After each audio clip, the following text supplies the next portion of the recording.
Hello again, and thanks for joining us on Space Nuts, where every week we discuss astronomy, space science, news from around the globe from so many sources.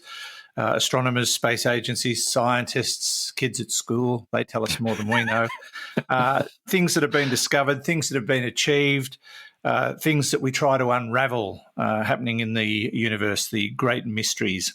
So whether you're at home or at work or trucking across the Midwest, relax and spend a little bit of time today with us on Space Nuts. 15 seconds. Guidance is internal. 10, 9. Ignition sequence start. Space Nuts. 5, 4, 3, 2. 1, 2, 3, 4, 5, 5, 4, 3, 2, 1. Space Nuts. Astronauts report it feels good.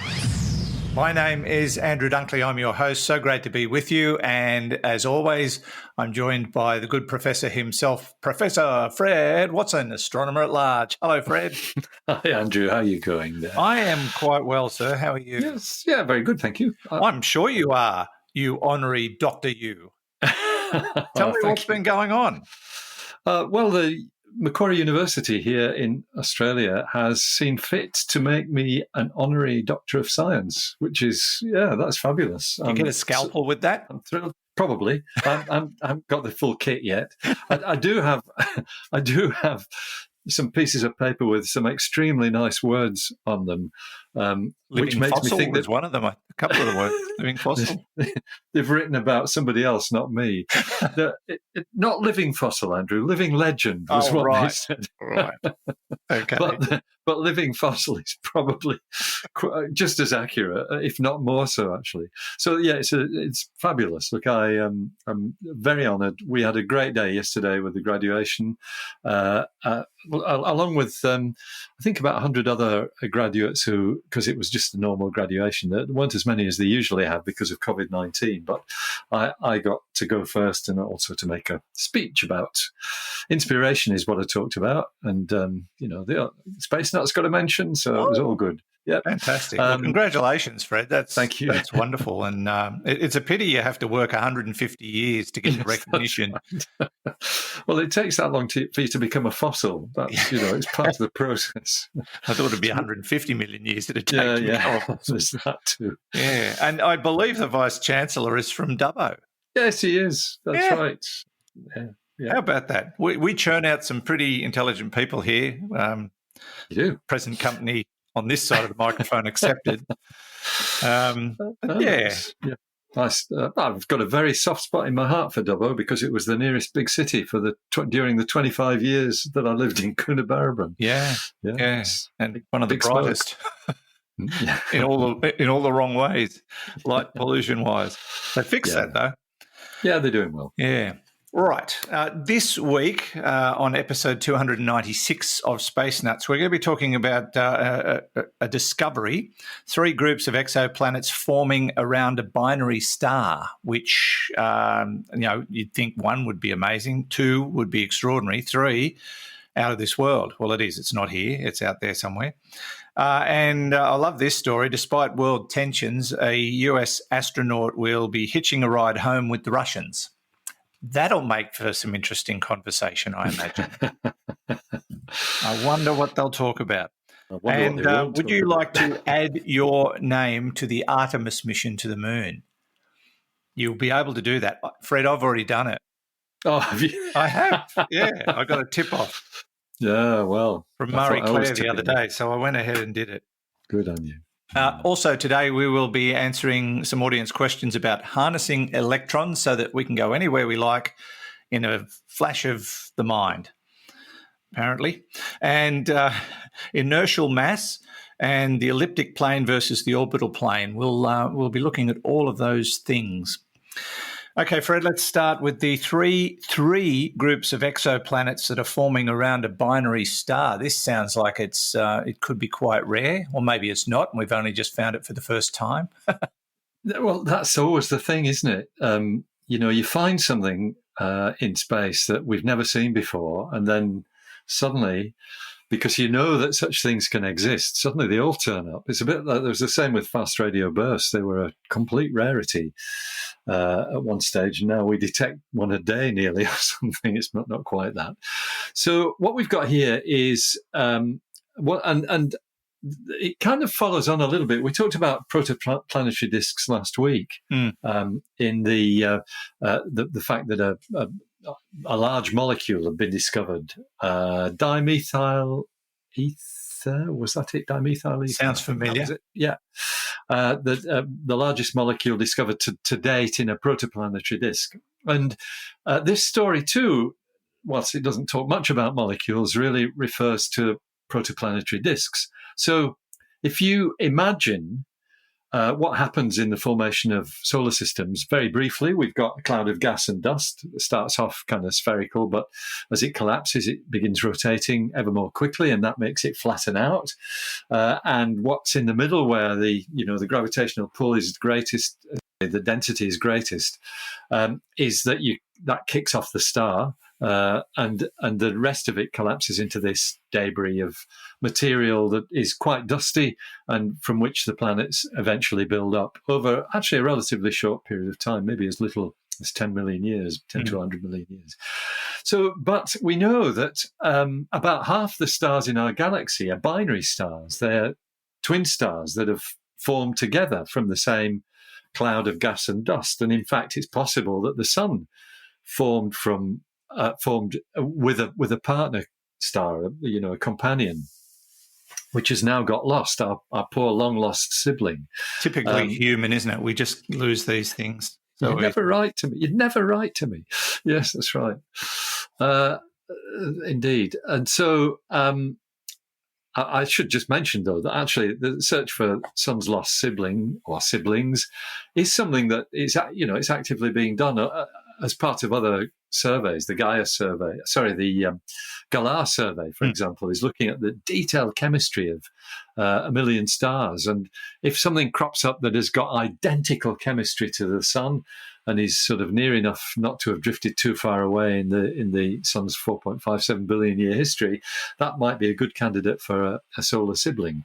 That's not what this story is about, though. This story is about a binary star, which is two stars forming together. They are rotating around their mutual center of gravity, but each of them have their own protoplanetary disk. Not only that, but the pair of them also has another protoplanetary disk. So what you've got is three protoplanetary disks kind of embedded in one another in this curious object. It's known as SVS-13, nice, easy name. 980. Which is not a very high standard of sunscreen either. No, it's not. That's right. Is that SVS or no, it's something it just else? Sounded close enough to me. SPS.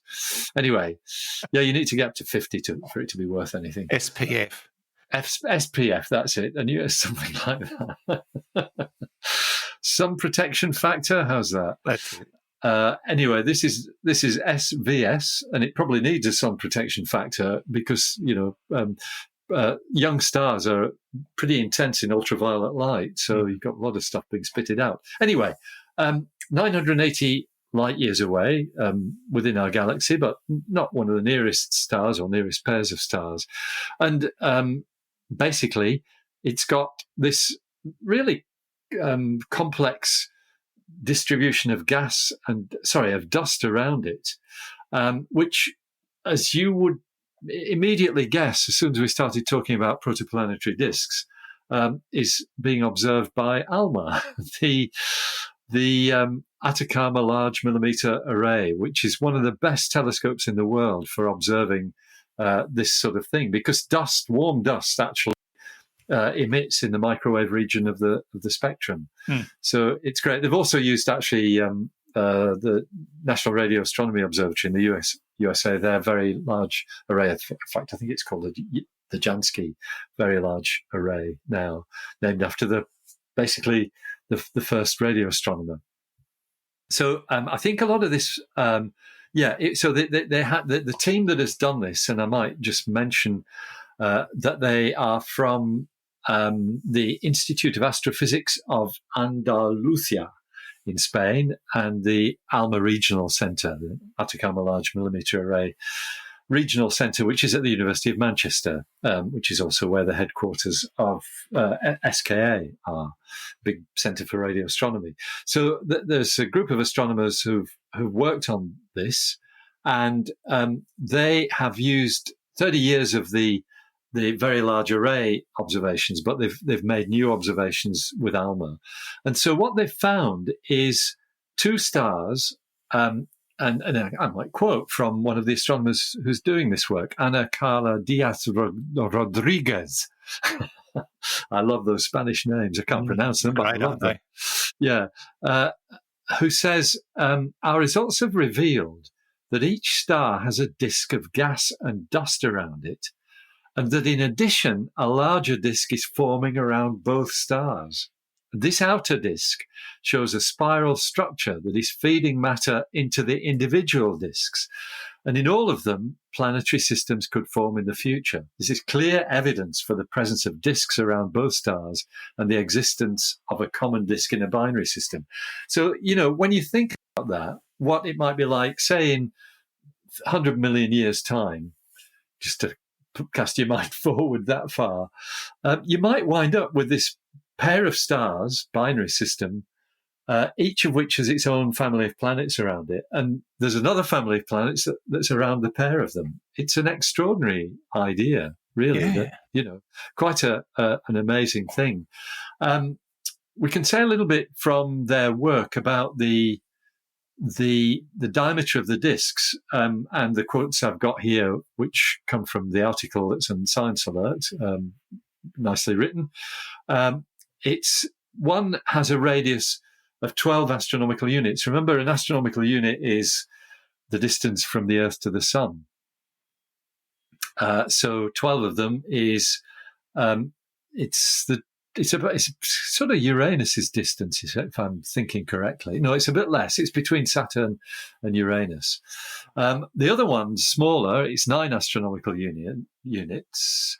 But both of them, that's the dust disks that they've got. Both of them have kind of bigger gas disks of about 30 astronomical units. That's about as far as Neptune is from the Sun. And then this big disk that's around both of them has this sort of spiral structure, which I guess has been imposed on it by the gravitational pull of the two stars spinning around one another. But that goes out to 500 astronomical units. That's, typical of the extreme trans-Neptunian objects that we often talk about in connection with Planet 9. So, yeah, very interesting object. Apparently, in visible light, only one of the newly born stars is being seen, which suggests that the other one is still in the process of formation. So over time, and as these things develop, is it likely that you will end up with two stars with their individual planets orbiting them and a third set of planets orbiting both? Or is it possible that these things could, develop other ways? Yeah, I think that's a really good question, Andrew, because, there's a solar system with one star at the middle and the planets going around it is really stable. Yep. But if you drop in another large mass, i.e. another star, even if it brings its own planets with it, you've got gravitational interactions between both of them that could conspire to change things dramatically. But the suggestion coming from this paper seems to be at least that they might very well form in exactly the configuration that you've mentioned. Two stars, each with its own family of planets, and another family belonging to both of them. What you might call an extended family. Yes, indeed. In the modern era, that probably is normal. Yeah, it's probably normal. That's right. Yeah. Wow. No, great work. And as Fred said, you can chase that up if you want to read more about it on the Science Alert website. This is Space Nuts. You're with Andrew Dunkley and Professor Fred Watson. 3, 2, 1. Space Nuts. If you would like to help us out, but you don't want to put your hand in your wallet or your purse or whatever it is you carry your notes around in, not that many people do that, or your credit card, you can give us a review if you so desire through your favourite podcast distributor or wherever you access the program, because we'd love for you to pass on your thoughts.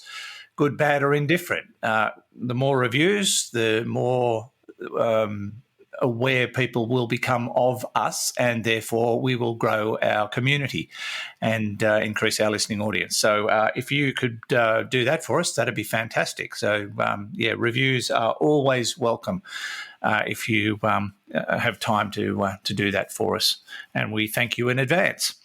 Now, Fred, despite some of the tensions that have been happening in the world in recent times, there's a US astronaut who is due to come home, and he will be hitching a ride with the Russians. This could make for a very interesting flight home. One wonders. Although, as I've said many times before, despite the tensions of the world, the space agencies seem to, find a way around all that. Look, that's for the politicians to decide. We are doing what we all love to do together, despite working for different agencies in different countries. And this is a classic example of it. That's right, Andrew. There's one caveat, though, to what you've just said, because I think what you've just said is absolutely right. At the level, of the individual astronauts and probably their support teams, and probably quite a long way up the chain, the management chain, you've got I think I know where you're going with this. Yeah, fantastic cooperation. But it's the person at the head of Roscosmos, the Russian space agency, whose name is Dmitry Rogozin. He is a pretty interesting character and a very strong ally of somebody called Vladimir Putin. So he is somebody who I think has thrown many spanners into the works in terms of this cooperation. Yeah. Well, didn't they recently cancel was it a UK launch that they were supposed to? Yeah. In fact, they've not just cancelled the launch. This was I think it was going to be a Soyuz launch of 36 OneWeb satellites. OneWeb is one of the two main satellite constellations that we're seeing in the skies at the moment, the other being Starlink, of course. I think OneWeb's got about 380 spacecraft out of, is it 300? It's about 300 anyway. I think 600 or 680, I can't remember the exact number, which are planned for the OneWeb constellation. So they were about halfway there, and their contracts are with this Roscosmos to launch the remaining ones, and they had 36 all set to go, which I think have been basically commandeered by the Russians, unless OneWeb. I forgot what it is. Yes, they've got to make OneWeb has got to make the British or demonstrate that nothing that they do will be to do with defence, which they can't do. Yeah, and that's the only way they'll get them back. And so it's things like that are being stirred up from on high. Plus the comment that Rogozin made it's probably about 6 months ago, which we discussed about the idea of Russia building its own space station and pulling out of the ISS in, I think, 2024. I think that's the date that they've threatened, even though the remaining four partners of the ISS want to keep it going until, I think, 2030. That's the current sort of end date, thereabouts. Anyway, in the middle of all this, we have a situation where it's all about the schedules, Andrew, who's scheduled to do what. And so I think it's this week. It may be next week, March 30th. I beg your pardon. It's the end of the month. It's Mark van der Hey. I hope I'm pronouncing his name correctly. It could be van der Hey, but it's HEI. He's the US astronaut who is scheduled on the 30th of March to come down with his two Russian cosmonaut colleagues. Now, he's actually he's broken a record, or he will have done by then, 355 days in space, which is the highest number for any US astronaut. Wow, I can't imagine being up there for that long. 10 days short of a year, yeah. I went nuts after 2 weeks in isolation at home. Yes. and they've probably got less room than I've got here. Oh, yeah, they definitely do. That's right. Gosh, I don't know. How would your day go? What would you do? I think what would happen is kind of what happened to a lot of us in lockdown. You just live one day, can't take it one day at a time. Yeah. And by the end of it, you realise that you've lost a year, which certainly that's the way I feel about 2021 and most of 2020. Yeah, well, I've got to admit that even though, because of the strangeness of these last couple of years, we are now looking back going, where did that time go? What happened? Yeah. It just flashed by. That's right. It's really interesting. Exactly. So it's the same on a space capsule, okay? I'm sure that's right. Yeah. So, I suspect that the guys at the moment, the crew is 2 Russians, 4 US astronauts, and I think 1 German astronaut up there. There's 7 people aboard at the moment. So 2 Russians plus Mark van der Heij coming back on the 30th of March. Now, they've been working together for years, but not. It probably is years, actually, because they've done all the training together. I think it is a really tight group of people, the combined cosmonaut-astronaut club, as it were, because they've got to train together and they do so much together. They've got to get on, and they do. So they, I think, are pretty well adjusted with one another. But, of course, the way things have developed over the last 3 weeks is bound to put a strain. Someone made a comment, and I can't remember whether it was Mark himself. Yes, it was. It was Mark who made the comment to a TV interview last month. We haven't talked about it too much. I'm not sure we really want to go there. Yes. So I think, they'll just stay away from the topic and work on what they're doing and do well at that. But it's a really interesting business. There's a kind of nice comment from a person who was a NASA astronaut, whose father was born in Ukraine. Her name is Heide Maria Stefanshin Piper, and says. She says, we're sanctioning Russia. Companies are pulling out of doing business in Russia, but then yet you still have the US government, the space agency, doing business with the Russians. You can't push a button and separate the 2 sides of the space station, and that's exactly it. It's intimately linked. So, I think it will be fabulous if when it all settles down, there's still good cooperation between the, Roscosmos and NASA in space. As we said at the outset, though, the fly in the ointment is the head of the space. Are we at this stage doubting that he'll be allowed to come home with them, or are they going to follow through on it? No, I think it'll just happen. I think it'll happen as scheduled. There'll be an aircraft, a NASA aircraft, waiting for him essentially when they touch down, and that'll whiz him back to Houston. It's likely just to go down as a normal scheduled thing. They land in Kazakhstan, which is the normal landing place for cosmonauts. So he'll get picked up and debriefed on the way and all the rest of it. Yes. Well, interesting times is basically where we're at. When it comes to the International Space Station, is it classified as like neutral territory? I guess so, although it's got, Russian segments and American segments. And I think we discussed at some time in the recent weeks that one of the toilets had broken down, so they had to use the toilet in the other one.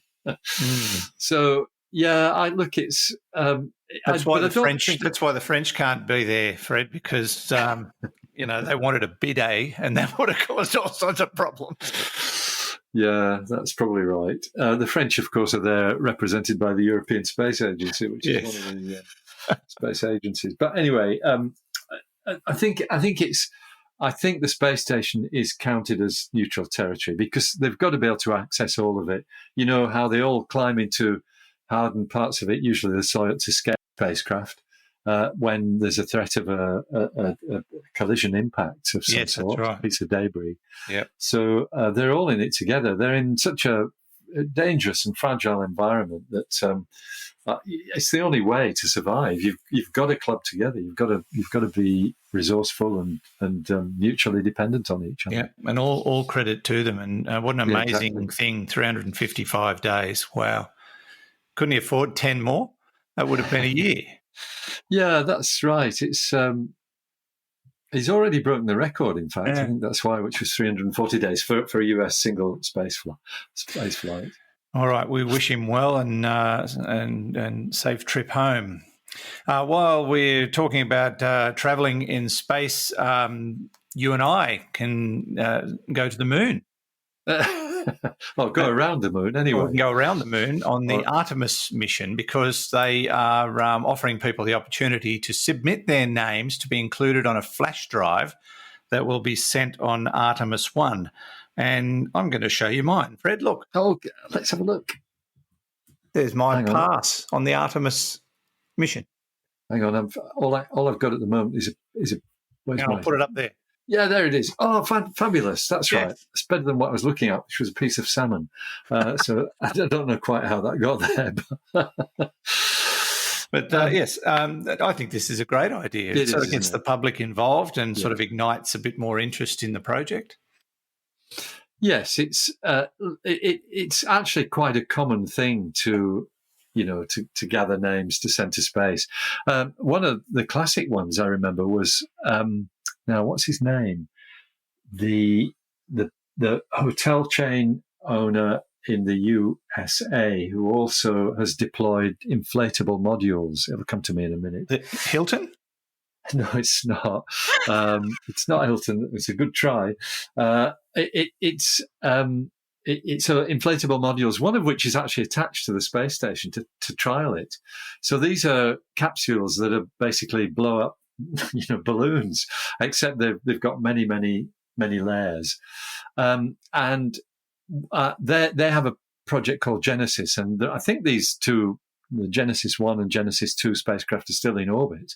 But Genesis 2, when it flew, had not only the names of, but also photographs of, I think it was thousands of people. I can't remember how many it was who, they had a picture with their name on the back. And we had video footage from the inside of this inflatable capsule once it had inflated, with all these photographs of people floating around in zero gravity. Was it Robert Bigelow? Bigelow, that's right. Exactly right. Yeah. Thank you. Bigelow Space. It's a common thing to do, but it's very nice to have something historic like this happening, because actually Artemis 1 will use the Space Launch System for the first time. That's the thing that NASA has developed from using actually basically the Space Shuttle mission boosters, Space Shuttle style boosters to the chemical rockets to act as boosters on it. Yeah. Well, if you would like to get your name added to the flash drive and do a lap around the moon on Artemis 1, you just need to go to the NASA website. In fact, probably easier to just do a search for Artemis 1 Get Boarding Pass. That's it, yeah. And you should be able to find it. It's an easy link. Actually, I might see if Hugh can put the link on our show notes. But it's nasa.gov/send-your-name-with-Artemis. That's not too hard to remember. No, not really, no. But, that should be a lot of fun.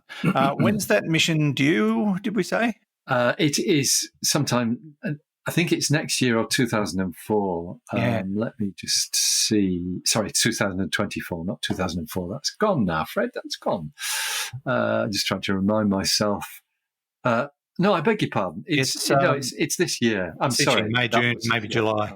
I'm confusing it. That's right. May, June, and July. Confusing it with other missions.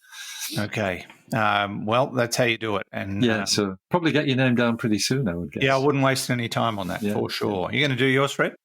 I'll give it a try, yeah. All Why right, not? we might get seats next to each other. Oh no, hang on, you'll be in first class. No, well, look, I'll be in steerage class because it'll be in alphabetical order, and W is a lot further down the pecking order than D. So I was hoping they'd go with Christian names. Then I'd be in first class. You'd be first class, yeah, that's right. For sure. Yeah. All right. Check that one out at the NASA website. This is Space Nuts. Andrew Dunkley here with Professor Fred Watson.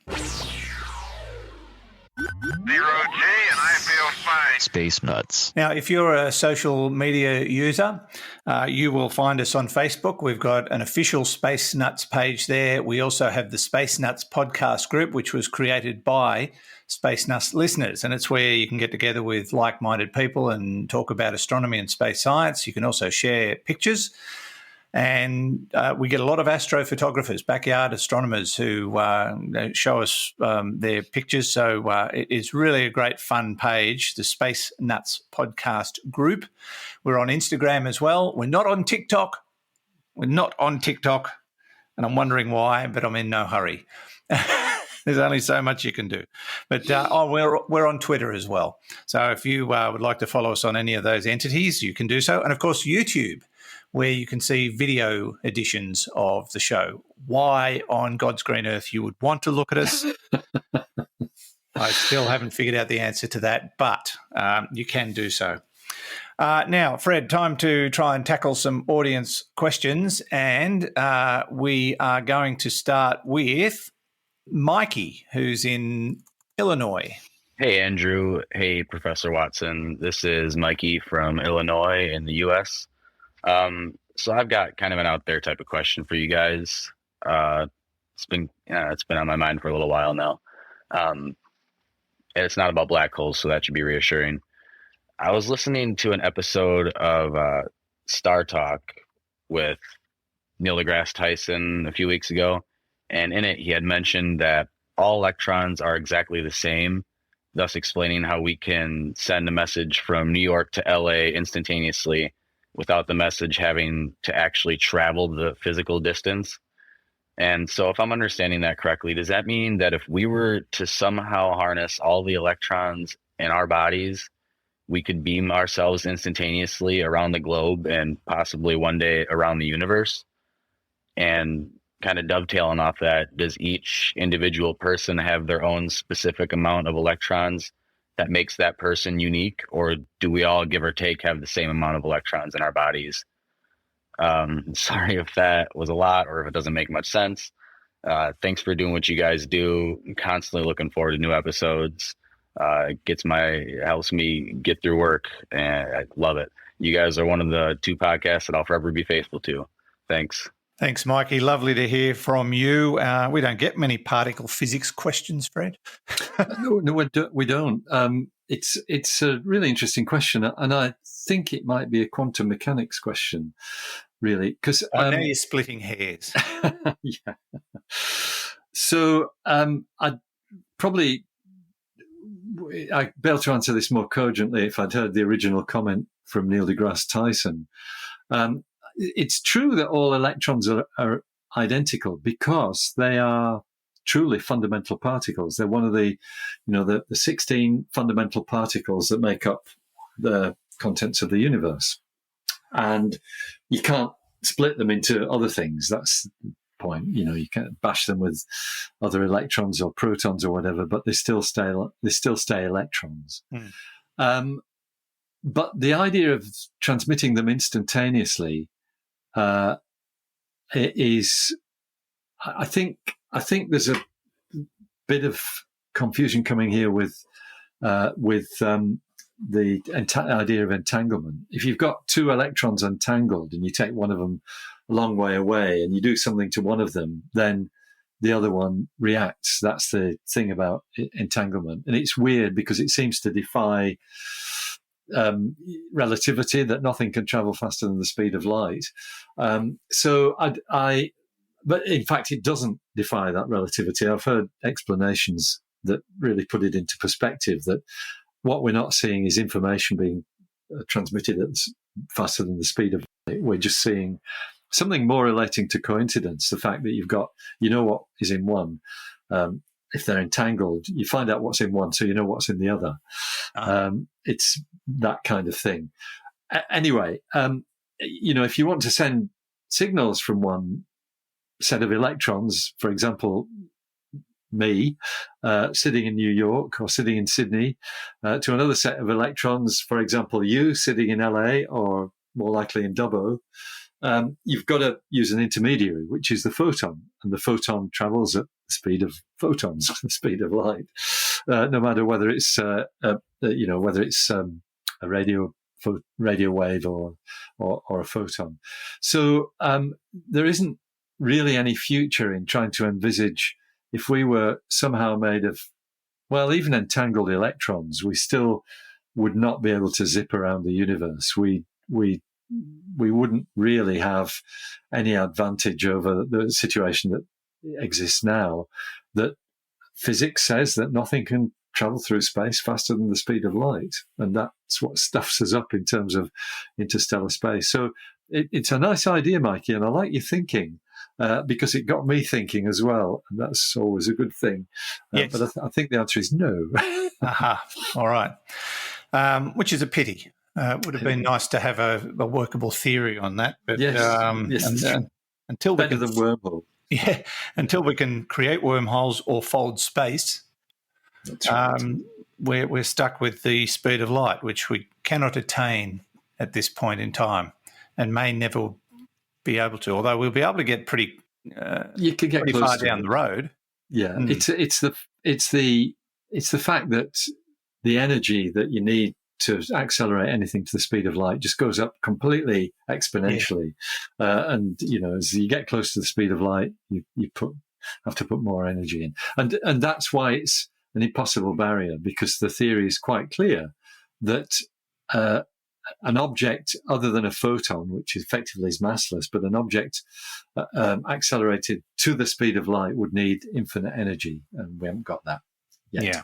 Okay. It's I equate it to paying off a mortgage. It's the same. Same thing. It's the same steep curve. Yeah, that's right. Takes a long time. Yes. Thanks, Mikey. All right. Our next question comes from Jerry. Hello, Professor Fred Watson and Andrew Dunkley. This is Jerry from South Dakota, USA. I'm a longtime listener to your show, and you guys are always doing some great things. I have a couple curious questions to ask you fine gentlemen. I was recently reading an article where Einstein used relativity to show that as you approach the speed of light, time goes slower. Space contracts, and you then get heavier. Basically, the faster you move, the heavier you get. This means mass is just kind of locked up energy, which, if I remember correctly, is called inertial mass or gravitational mass. So my first question is, how accurately can we measure inertial mass? And my follow-up is, instead of the elliptic plane of our solar system and the galactic plane of our Milky Way being inclined to each other at, if I remember correctly, an angle of 60-some degrees, if our elliptic plane and galactic plane were perfectly aligned, would we be able to detect the change in our inertial mass as we orbit with and against the spin of our own galaxy? And if in the future, if we could use those measurements as an indicator of the direction we are traveling in the greater universe? Thank you for your time to answer my nutty questions. Yeah, thanks for the question. That's another thought-provoking concept. Thanks, Jerry. We'll start with the question of inertial mass. Yeah.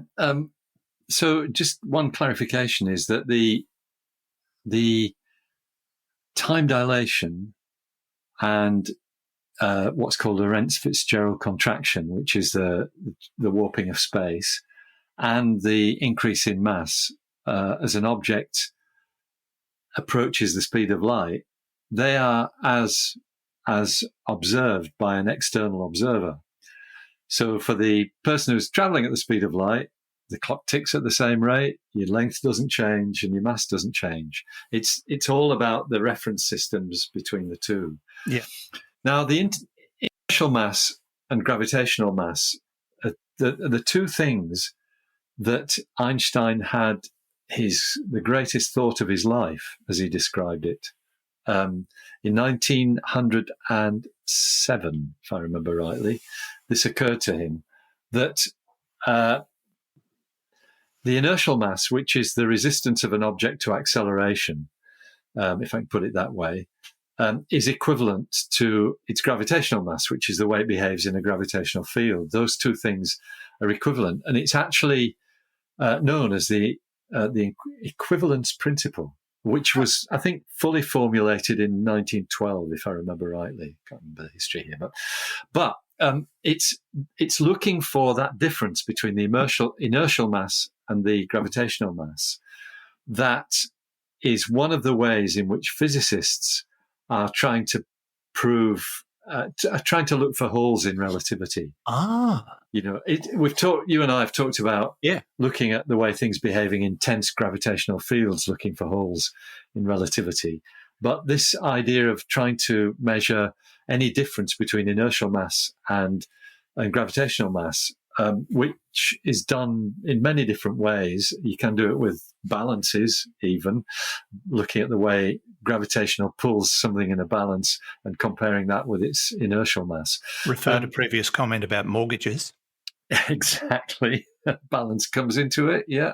That's the bit that always goes to infinity. Yeah.